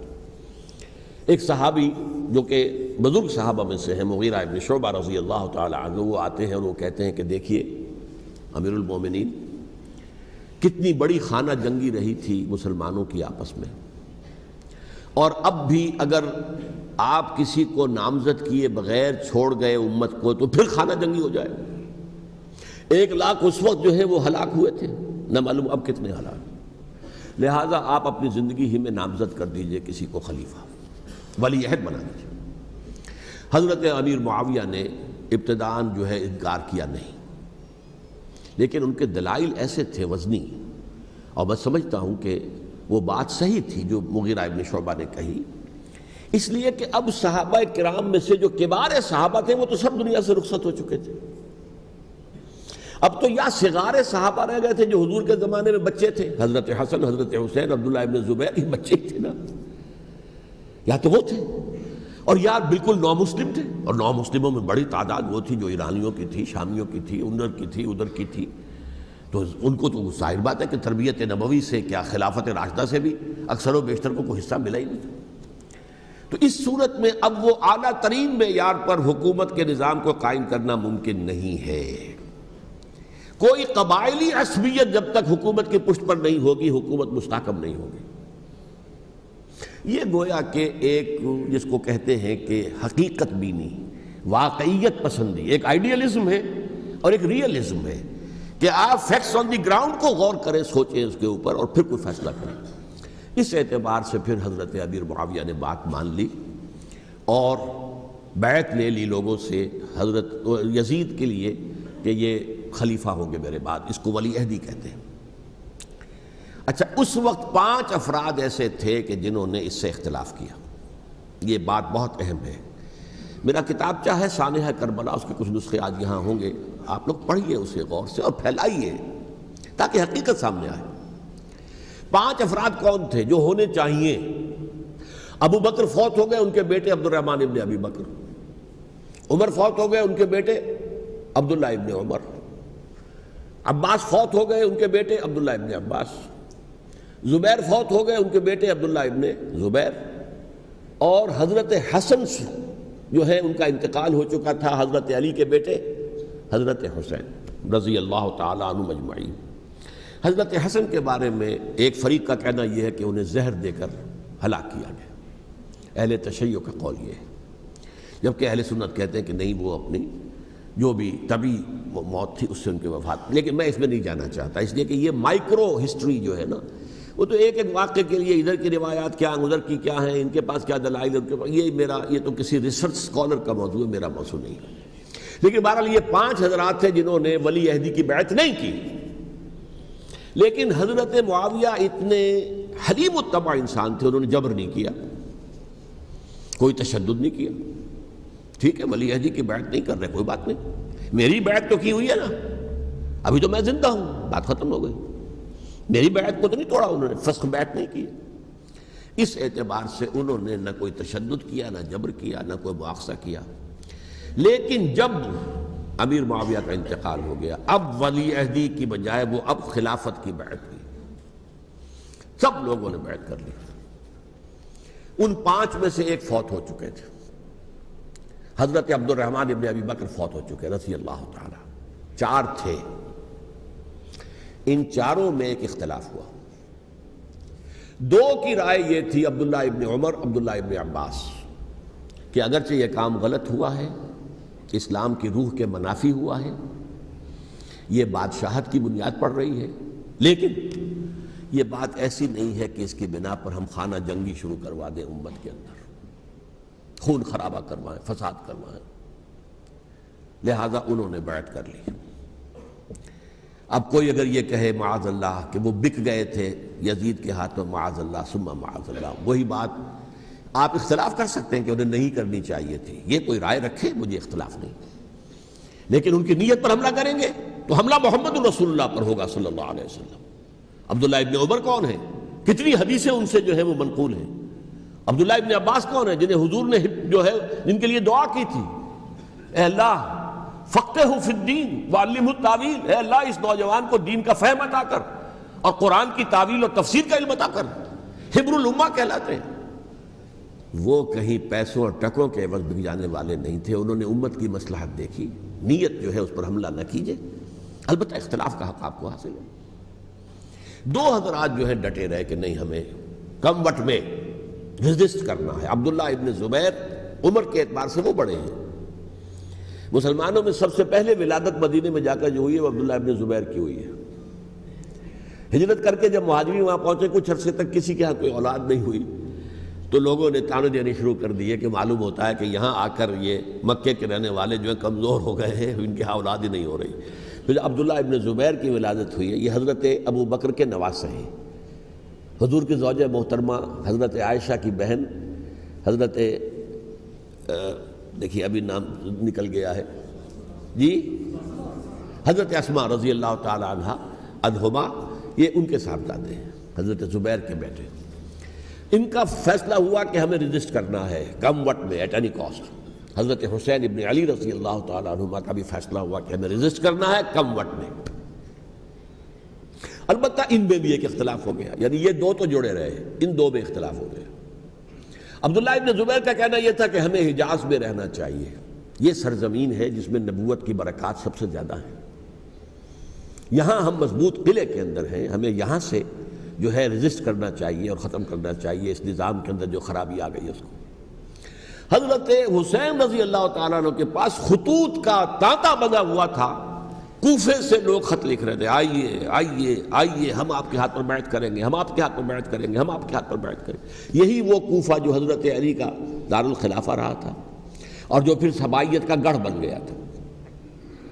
چنانچہ حضرت حسین نے حضرت مسلم بن عقیل کو بھیجا وہاں پر کہ میرے نمائندے کی حیثیت سے جا کر وہاں پر بیعت لو۔ 10-12 ہزار افراد نے بیعت کر لی، لیکن اس کے بعد یزید کی طرف سے گورنر بنا کے بھیجا گیا ابن زیاد کو۔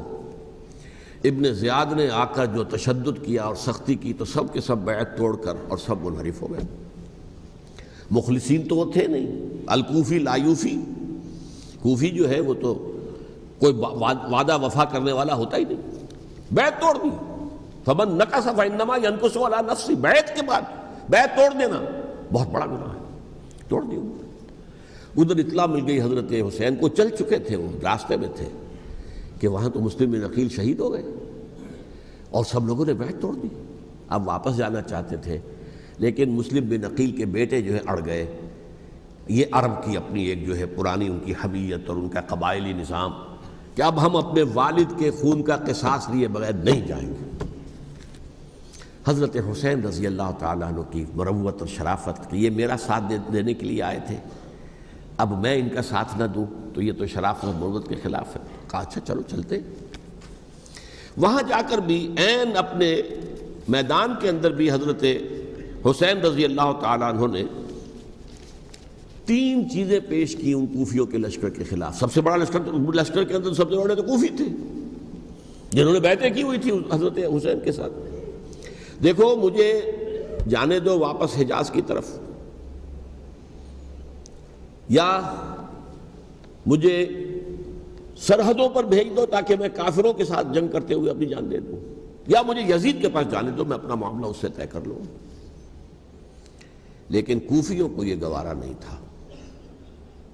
اگر یہ یزید کے پاس پہنچ گئے تو ہمارا کچا چٹھا بیان کر دیں گے کہ مجھے تو ان لوگوں نے ورغلا کر بلایا تھا۔ اس لیے کہ دیکھیے حضرت امیر معاویہ کے 20 سالوں کے دوران میں بتا چکا ہوں ان کی حکومت اتنی مستحکم تھی کہ اس کے خلاف کوئی فتنہ اٹھانا ممکن نہیں تھا۔ اب چونکہ ایک چینج اوور ہوا تھا، اور چینج اوور میں آپ کو معلوم ہوتا ہے کہ ایک جس کو کہتے ہیں every thing is in the melting پاٹ، ابھی تو یہ درمیان کے اندر معاملہ ہے، تو انہیں موقع ملا، سر اٹھایا حضرت حسین رضی اللہ تعالیٰ عنہ کو، جو خطوط لکھے جس کے کہ تھیلے کے تھیلے اور بوریوں کی بوریاں بھری ہوئی حضرت حسین کے ساتھ تھی، وہ کہا کہ آئیے ہم آپ سے بیعت کریں گے۔ انہوں نے نہیں مانا، اور اصل میں حضرت حسین کے قاتل وہ کوفی ہیں، وہ بزدل، وہ منافق، جنہوں نے بیعت کر کے بیعت توڑی، اور اب وہ آ گئے کہ اگر یہ حسین رضی اللہ تعالیٰ عنہ بچ کر کہیں یزید کے پاس پہنچ گئے تو پھر ہمارا کچا چٹھا جو ہے وہ سامنے آ جائے گا اور ہماری پھر شامت آ جائے گی۔ لہذا انہوں نے قتل کیا حضرت حسین کو رضی اللہ تعالیٰ عنہ۔ ایک بات جو علامہ ڈاکٹر قلب صادق نے فرمائی، اور میرے علم میں یہ بات پہلے نہیں تھی، وہ یہ کہ حضرت حسین کے قتل کا فتویٰ ایک بہت بڑے مفتی نے دیا تھا۔ یہ بات بھی ذرا سمجھ لیجئے۔ حضرت حسین رضی اللہ تعالیٰ عنہ کے قتل کا فتویٰ بہت بڑے مفتی نے دیا تھا. کیوں دیا تھا؟ اس لیے کہ حضور کی احادیث موجود ہیں کہ جب ایک شخص کی ایک خلیفہ کی بیعت ہو جائے تو دوسرا اگر کھڑا ہو تو اسے قتل کر دو. کھلی حدیث. اسی لیے ایک بہت بڑے مفسر بھی ہیں، فقیہ بھی ہیں، قاضی ابن العربی رحمۃ اللہ علیہ. ایک ابن عربی ہیں الف لام کے بغیر، ابن عربی، وہ بہت بڑے صوفی ہیں، فلسفی ہیں، اندلس کے ہیں.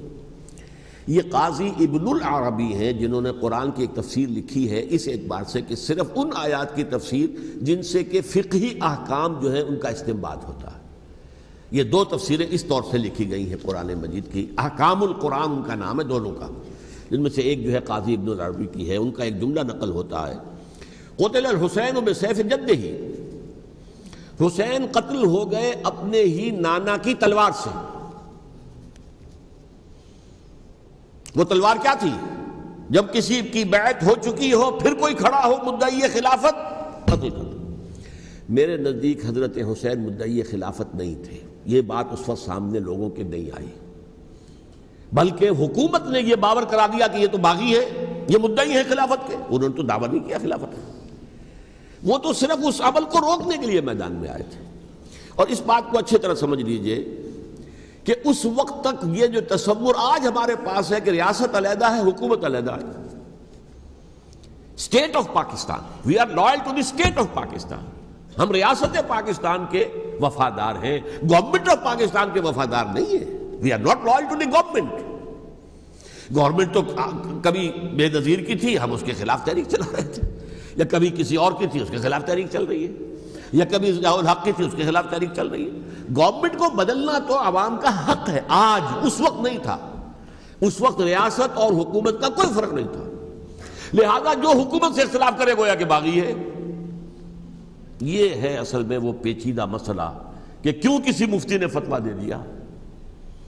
اس لیے کہ اس وقت تک ریاست اور حکومت کا فرق واضح نہیں تھا دنیا پر. یہ تو ابھی کوئی 100-150 سال کی بات ہے کہ آج ہمارا جو پولیٹیکل سائنس کا ایولیوشن ہوا ہے وہ اسٹیج تک پہنچ گیا ہے کہ اسٹیٹ علیحدہ ہے، حکومت علیحدہ ہے. حکومت تو اسٹیٹ کے 3 آرگنز میں سے ایک آرگن ہے. ایڈمنسٹریشن حکومت کی ہے، جوڈیشری ہے اور لیجسلیچر ہے. 3 آرگنز ہیں بڑے بڑے، ان میں سے ایک ہے. تو حکومت کو بدلنا تو عوام کا حق ہے، چاہے وہ ووٹ کے ذریعے بدلے، چاہے ایجیٹیشن. اگر پرامن ایجیٹیشن ہے اس سے حکومت کو بدلنے کا حق حاصل ہے دستوری طور پر ہر اعتبار سے. اس وقت یہ نہیں تھا. لہذا صورتحال یہ بن گئی کہ حکومت وقت نے باور کرا دیا مسلمانوں کو. ورنہ سوچئے نواسۂ رسول کو قتل کرنا کوئی آسان کام تھا؟ آخر سب کلمہ گو تھے کہ نہیں تھے؟ کلمہ گو تو تھے نا، اور حضور سے عقیدت اور محبت میں کمی. لیکن یہ کہ فتویٰ اگر ایک بہت بڑے مفتی کا، جو کہ حضرت علامہ ڈاکٹر قلب صادق صاحب نے فرمایا، مجھے اس مفتی کا نام بھی معلوم نہیں، کہ ایک مفتی ہی کا فتویٰ تھا وہ، جس کے بنا پر اب ان لوگوں نے حضرت حسین کو قتل کیا. اور یہی وجہ ہے کہ انہوں نے پھر خیموں کو بھی آگ لگا دی. وائی؟ حالانکہ دیکھیے اگر دشمنی کا انتقام ہوتا تو حضرت علی بن حسین جو بیمار تھے، جو بعد میں زین العابدین رحمۃ اللہ علیہ کے نام سے پھر یہ اہل تشیع کے چوتھے امام معصوم ہیں، حضرت علی، حضرت حسن، حضرت حسین، اور پھر حضرت علی بن حسین زین العابدین رحمۃ اللہ علیہ، کیا ان کو بھی قتل کرتے تھے؟ حضرت حسین کی نسل ہی ختم ہو جاتی، لیکن نہیں کیا. آگ کیوں لگائی؟ آگ اس لیے لگائی کہ وہ جو ڈاکومنٹری پروف ہے ہماری غداری کا یزید کے خلاف حضرت حسین کو جو ہم نے دعوت دی، وہ جو ڈاکومنٹری پروف خطوط کی شکل میں موجود ہے وہ ختم ہو جائے، ڈسٹرائے ہو جائے. اس کے لیے انہوں نے خیموں میں آگ لگائی. بہرحال یہ ہے تاریخی پس منظر. یہ اسی سبائی فتنے کا تسلسل ہے جس نے سب سے پہلے حضرت عثمان کی جان لی رضی اللہ تعالیٰ عنہ. 5 سال تک مسلمانوں میں خانہ جنگی رکھی، حضرت علی کو پھر شہید کیا، اور اس کے بعد جو ہے 20 سال حضرت امیر معاویہ کے تو سر نہیں اٹھا سکے. لیکن پھر جب ایک چینج اوور ہو رہا تھا تو اس وقت انہوں نے موقع غنیمت سمجھا کہ اب کھڑے ہو جاؤ اور اب دوبارہ ایک فتنہ جو ہے اس کو امت کے اندر پیدا کر دو. اچھا، اس معاملے میں ایک بات جو میں نے وہاں کہی کہ ہمارے ہاں شاعرانہ جو مبالغہ آمیزی ہے. یہ میری گفتگو کا حصہ انہوں نے حذف کر دیا ہے. اور میں نے ایک سنی شاعر، بہت بڑے عالم، جن کے حوالے سے آج بھی میری تقریر ہوگی خالق دینہ ہال میں، مولانا محمد علی جوہر کے ایک شعر کے حوالے سے کہا کہ قتل حسین اصل میں مرگ یزید ہے، اسلام زندہ ہوتا ہے ہر کربلا کے بعد. میں نے کہا بالکل محمل شعر ہے. اسلام مرا ہی نہیں تھا، زندہ ہونے کا کیا سوال. اور اگر کسی درجے میں مزمحل یا زخمی ہوا تھا تو وہ تو رہا، کربلا کے بعد بھی رہا، یزید کی حکومت بھی رہی، بنو امیہ کی حکومت بھی چلی، کوئی تبدیلی تو نہیں آئی. یہ کیا کہہ رہے ہیں؟ اسلام زندہ ہوتا ہے کربلا کے بعد. میں نے کہا اسلام مرا نہیں تھا. جیسے میں نے یہ کہا کہ ملوکیت جو ہے وہ اب شروع نہیں ہوئی، ملوکیت تو 20 برس پہلے شروع ہو چکی تھی حضرت امیر معاویہ کے. لیکن ظاہر بات ہے کہ حضرت حسن نے، حضرت حسین نے اس کو قبول کیا. اور حضرت حسین نے تو پھر 10 سال تک ولی عہدی جو تھی چاہے بیعت نہیں کی، لیکن اس کے خلاف میدان میں آ کر چیلنج تو نہیں کیا. اس اعتبار سے یہ معاملہ جو ہے اسلام زندہ ہوتا ہے کربلا کے بعد، یہ بے تکی بات ہے. ہاں، حضرت شاہ اسماعیل شہید رحمۃ اللہ علیہ کی اگر میں تشبیہ کو، تمثیل کو سامنے رکھوں تو اسلام کی عمارت 6 منزلہ ہے. 6ٹھی منزل ٹاپ کی وہ گر گئی، 5 منزلیں انٹیکٹ تھیں، اسلام مرا نہیں تھا. عدالت میں شریعت کے مطابق فیصلے ہو رہے تھے، قاضی تھے، مفتی تھے، شریعت نافذ تھی، اسلام کہاں مرا تھا. جبکہ خود کہہ رہے ہیں علامہ کلب صادق کے ایک مفتی کے فتوے سے ہی حضرت حسین کو قتل کیا گیا. اب وہ مفتی کی رائے، اس کی بدنیتی ہو، جو بھی ہو، وہ جانے، اللہ جانے. لیکن عام مسلمان کیا کرے؟ اس پہلو سے اسلام مرا نہیں تھا. ہاں، 1 منزل گر گئی تھی، وہ گری رہی، 1000 برس تک گری رہی، یہاں تک کہ آ کر مغربی امپیریلزم نے اس کے گرایا، ملوکیت کا معاملہ ختم کیا، اور وہ جبرین ملوکیت دوسری آ گئی. ورنہ وہی بادشاہی چلی ہے. بلکہ دور بنو امیہ میں وہ بادشاہی پوری طرح اس نے بالوں پر نہیں نکالے تھے. اصل بالوں پر تو اس نے نکالے ہیں دور بنو عباس میں آ کر. اور پھر سلاطین جو ہے ترک، جو ترک خلفاء ہے، ان کا بھی بادشاہت تھی، اور کیا تھا، وہ خلافت تو نہیں تھی. تو یہ تو اسلام میں جو بھی نقص واقع ہو گیا تھا، کبھی واقع ہو گئی تھی، وہ جو کی تو برقرار رہی. اس کو بھی تسلیم کیا. میں اللہ کا شکر ادا کر کے کہتا ہوں کہ دونوں حضرات، دونوں شیعہ دانشور اور بڑی اعلیٰ سطح کے جو شیعہ عالم تھے، انہوں نے اس بات کو تسلیم کیا اور میری اس بات کو چیلنج نہیں کیا.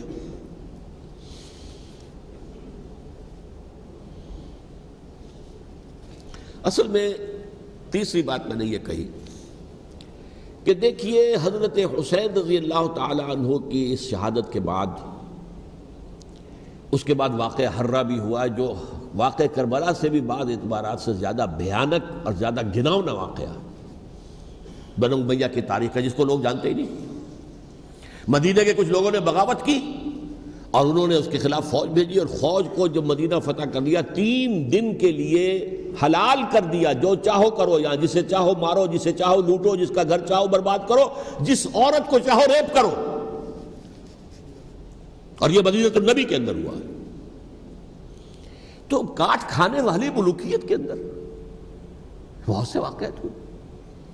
عبداللہ ابن زبیر کھڑے ہوئے، انہوں نے حکومت قائم کی تھی، لیکن یہ کہ وہ تو 6 سال کے لیے کامیاب بھی رہے، ایک حکومت قائم کی، بنو امیہ کے ہاتھ پر بیعت نہیں کی، بالآخر ان کی حکومت بھی ختم ہو گئی. پھر حضرت زید کھڑے ہوئے، انہوں نے بغاوت کی، وہ بھی ناکام رہ گئے. پھر بنو عباس میں کھڑے ہوئے حضرت نفس زکیہ، حضرت حسن رضی اللہ تعالیٰ عنہ کے اولاد میں سے، وہ بھی ناکام ہو گئے، شہید ہو گئے. پھر یہ سمجھ لیا گیا کہ اب یہ جہاں تک 6ٹھی منزل ہے وہ تو دوبارہ تعمیر نہیں ہو سکتی. یہ تو جس کی لاٹھی اس کی بھینس، جس کے پاس طاقت ہوگی اس کی حکومت ہوگی، جس کا قبیلہ زیادہ قوی ہوگا، جس قبیلے میں زیادہ عصبیت ہوگی، مضبوط ہوگا، متحد ہوگا، طاقتور ہوگا، اسی کی حکومت ہوگی. البتہ اس کے نیچے لوگوں کے اخلاق کی اصلاح کرو. صوفیاء کرام نے وہ کام اپنے ذمہ لیا، اور بالکل وہی کام ہے کہ جو ائمہ اہل بیت کرتے رہے. حضرت حسن کی اولاد میں پھر حضرت علی بن حسین رضی اللہ تعالی، حضرت حسین کی اولاد میں پھر امام محمد باقر، امام محمد جعفر صادق، اور اس کے بعد بھی 5 اور. کسی نے بغاوت نہیں کی. جیسے علماء کرام کام کر رہے تھے اور جیسے صوفیاء کرام کام کر رہے تھے، ایسے ہی وہ مسلمانوں کی علمی تربیت، روحانی تربیت و تزکیہ کر رہے تھے. کسی نے حکومت کو چیلنج نہیں کیا. نوٹ کر لیجیے اس بات.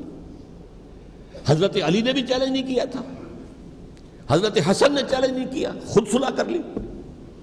تو ائمہ اہل بیت جو 12 یہ گنتے ہیں, جن میں سے آخری جو ہے حضرت مہدی کو تو ابھی ظاہر ہونا ہے, ان کے عقیدے کے مطابق وہ روح پوش ہیں, وہ ظاہر ہوں گے.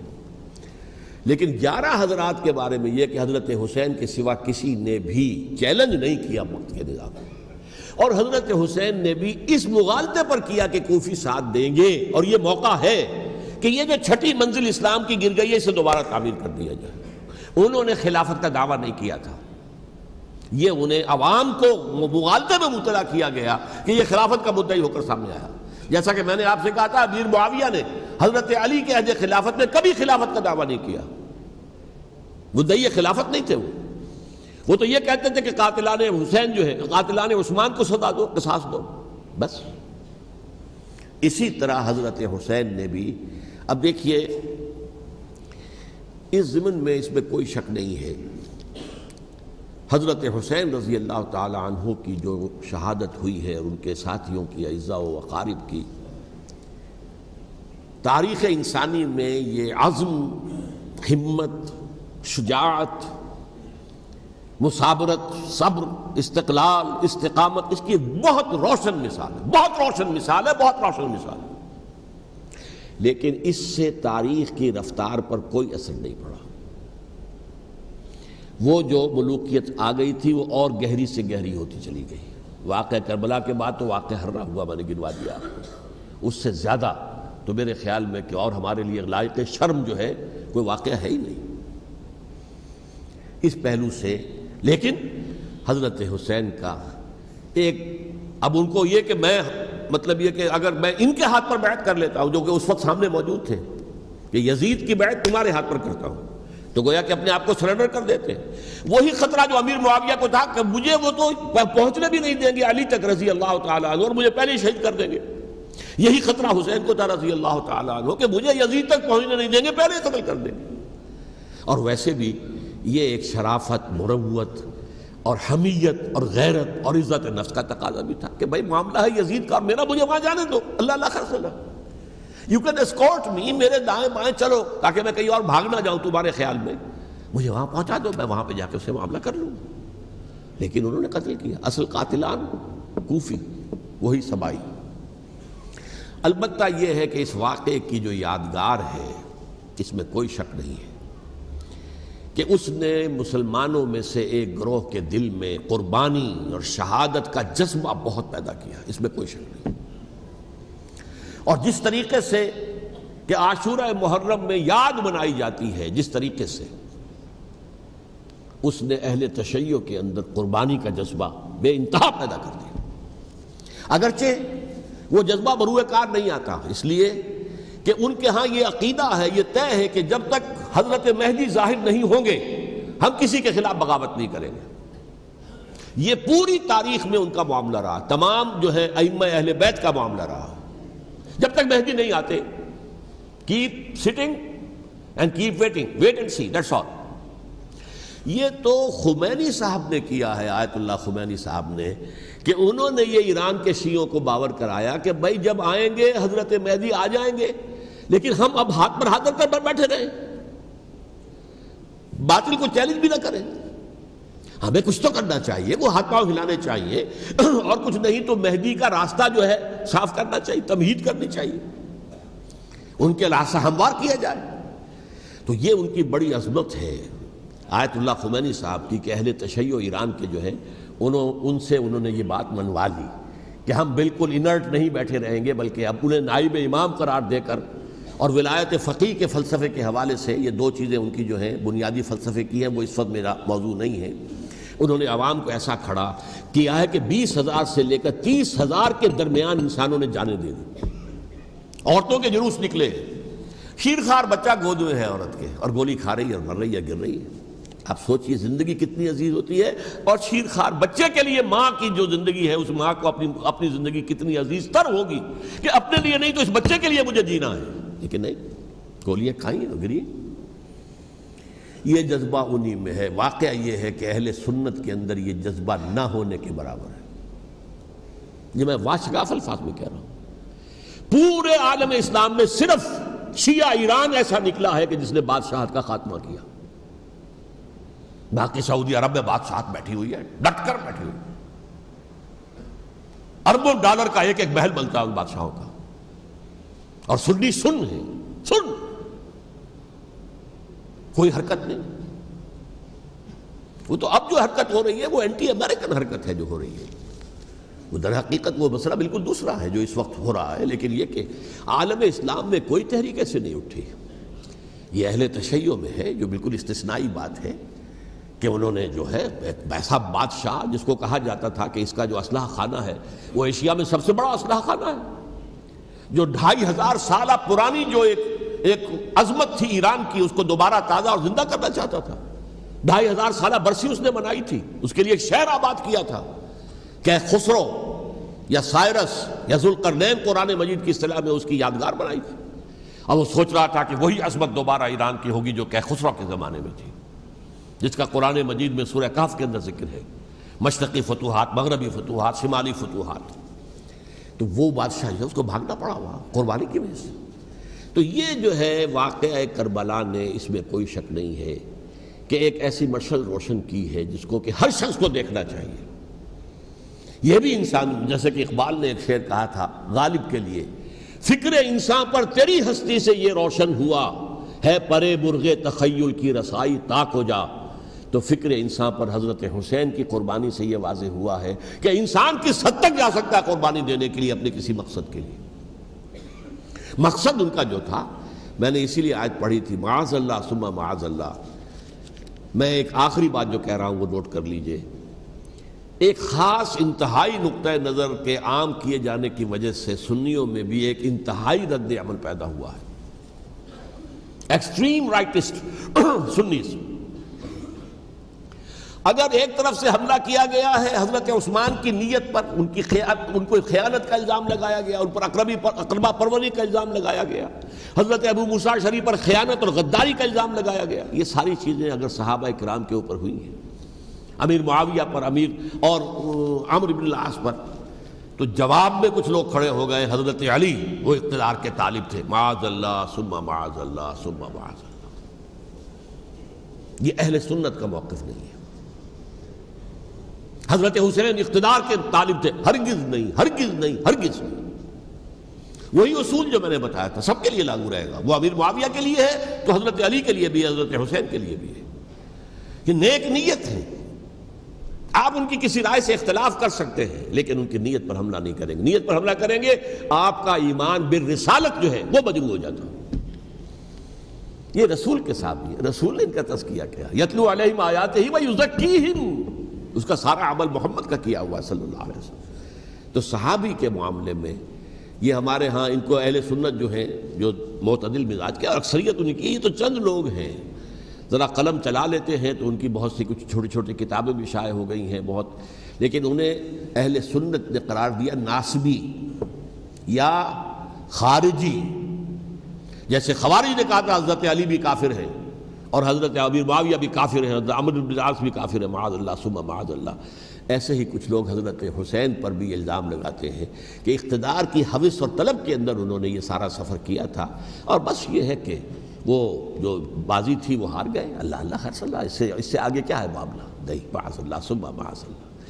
اسی لیے میں نے آیت آج جو پڑھی تھی ایک اور جو بہت بظاہر آپ کو معلوم ہوئی ہوگی، غیر متعلق ہے میرے آج کے عنوان سے، تلک الدار الآخرۃ نجعلھا للذین لا یریدون علوا فی الارض ولا فسادا.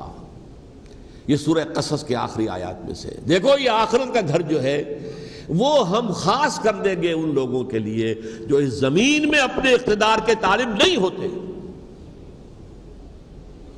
زمین میں اقتدار کے طالب ہوگے فساد ہو جائے گا. تم بھی طالب، میں بھی طالب، جھگڑا ہوگا، لڑائی ہوگی، دنگا ہوگا، فساد ہوگا.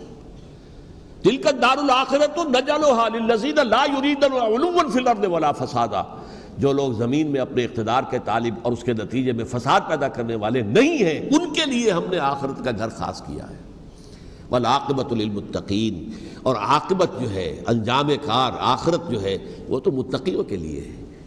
اسی میں آئیں گے سب صحابہ کرام، خواہ وہ حضرت علی ہے رضی اللہ تعالیٰ عنہ، اور خواہ وہ حضرت امیر معاویہ ہیں، حضرت عثمان ہیں رضی اللہ تعالیٰ عنہما، خواہ حضرت حسن ہیں، حضرت حسین ہیں رضی اللہ تعالیٰ عنہما، خواہ عبداللہ ابن زبیر ہے، خواہ عبداللہ ابن عباس ہے، خواہ عبداللہ ابن عمر ہے رضی اللہ تعالیٰ عنہم اجمعین۔ اس اصول کو سامنے رکھ کر اختلاف آپ کر سکتے ہیں کسی سے بھی، لیکن کسی کی نیت پر حملہ کریں گے تو اصل میں آپ کا ایمان بالرسالت مجروح ہو جائے گا۔ علی کو نبی اکرم صلی اللہ علیہ وسلم نے اپنا نائب بنا کر چھوڑا تھا جب غزوہ تبوک میں جا رہے تھے مدینے میں۔ حضرت علی نے کہا بھی کہ مجھے آپ عورتوں کے ساتھ بٹھا کے جا رہے ہیں۔ فرمایا تمہارا مقام میرے ساتھ وہی ہے جو موسیٰ کے ساتھ ہارون کا تھا۔ ہارون کو چھوڑ کر گئے تھے نا یہودیوں کے پاس جب گئے تھے تورات لینے کے لیے، تو تمہارا وہی مقام ہے میرے ساتھ۔ تو یہ حضرت علی ہیں رضی اللہ، ان کے بارے میں ان کی کیا عظمت میری نگاہ میں۔ تو یہ 3 کتابچے ہیں، مجھے نہیں معلوم تیسرا یہاں ہے یا نہیں ہے، بہرحال آپ لوگوں کو ریکمینڈ کر رہا ہوں کہ ان کا مطالعہ کریں۔ اب یہ کہ آخری بات یہ کہ اصل ہمارے کرنے کا کام کیا ہے۔ دیکھیے کیوں نہیں کیا کسی نے بھی خروج کا معاملہ، وہ میں واضح کر چکا ہوں، بغاوت نہیں کی۔ کیوں؟ ایک تو ریاست اور حکومت میں فرق نہیں تھا، ذرا کھڑا ہو اور وہ باغی قرار پائیں گے، واجب القتل ہو جائیں گے، فتوے کی زد میں آ جائیں گے، یہ معاملہ تھا۔ اور دوسرے یہ کہ عمارت پوری گری نہیں تھی، ایک منزل گری تھی نا۔ آج ہم کہاں کھڑے ہیں؟ پوری عمارت گری ہوئی ہے، نہ شرعی عدالتیں ہیں، نہ شرعی فیصلے ہیں، نہ احکام الہی نافذ ہیں، نہ حدود اور قصاص کے معاملات ہیں، کچھ بھی نہیں۔ ہمارا فرض کیا ہے؟ حضرت حسین کی مدح کرتے رہیے، تعریف کرتے رہیے، صحابہ کرام کی مدح کرتے رہیے، مدح صحابہ، اس کے لیے مجلسیں قائم ہو رہی۔ بھائی کر کیا رہے ہو؟ تھے تو آبا وہ تمہارے ہی، مگر تم کیا ہو؟ ہاتھ پر ہاتھ دھرے منتظر فردا ہو۔ تلک امۃ قد خلت لہا ما کسبت ولکم ما کسبتم۔ وہ تو ایک امت تھی جو چلی گئی، اللہ کے ہاں پہنچ گئے۔ جو کچھ انہوں نے کمایا وہ ان کے لیے، تمہارے لیے نہیں ہے۔ تمہارے لیے وہ ہوگا جو تم کماؤ گے۔ ہمارے لیے راستہ اب یہی ہے کہ خلافت راشدہ کے مکمل نظام کو اثر نو قائم کرنے کے لیے منہج انقلاب نبوی کو اختیار کریں۔ میری کتاب اس پر، کیسٹس اس پر، آڈیو کیسٹس، ویڈیو کیسٹس، سی ڈیز، نہ معلوم ڈی وی ڈی، سب کچھ موجود۔ سیرت النبی پر تو میں عرض کر چکا ہوں، فلسفہ سیرت النبی سمجھنا ہے تو میری کتاب پڑھیے، ورنہ سیرت النبی آپ پڑھ لیں گے، واقعات معلوم ہو جائیں گے، فلسفہ سیرت سامنے نہیں آئے گا۔ اس کا آپ مطالعہ کریں گے میری کتاب سے۔ اور دوسرے یہ کہ یہ خلافت قائم کرنے کے لیے جو جد و جہد ہم کر رہے ہیں، تحریک خلافت پاکستان جس کا میں داعی ہوں ادنا سا، وہ تنظیم نہیں ہے، میں اس کا امیر نہیں، وہ ایک تحریک ہے۔ جیسے تحریک پاکستان کہلاتی تھی جس کی تنظیم تھی مسلم لیگ، پارٹی کا نام مسلم لیگ تھا، لیکن تحریک پاکستان، اس طرح تحریک خلافت پاکستان وہ ہم نے چلائی ہے تنظیم اسلامی کے تحت۔ یہ خلافت جب پہلی چلی تھی آج سے 84 سال قبل، نومبر 1921 میں خالق دینہ ہال میں وہ مقدمہ چلا تھا، جس کے نتیجے میں بڑے بڑے جو لیڈر تھے ہمارے، مولانا محمد علی جوہر اور مولانا حسین مدنی اور مولانا ابوالکلام آزاد، ان سب کو 2 سال کی قید کی سزا سنائی گئی تھی، بغاوت، مقدمہ بغاوت، یہ خالق دینہ ہال۔ اسی میں سن 91 یا 92 میں نے 3 دن تقریریں کی تھیں، جن میں آج سے پھر میں 3 تقریریں کرنے والا ہوں، ایک آج شام کو، ایک کل شام کو رات 9 بجے، آج بھی کل بھی، ایک پرسوں اتوار کی صبح کو 10 بجے ہے کیا 11 بجے۔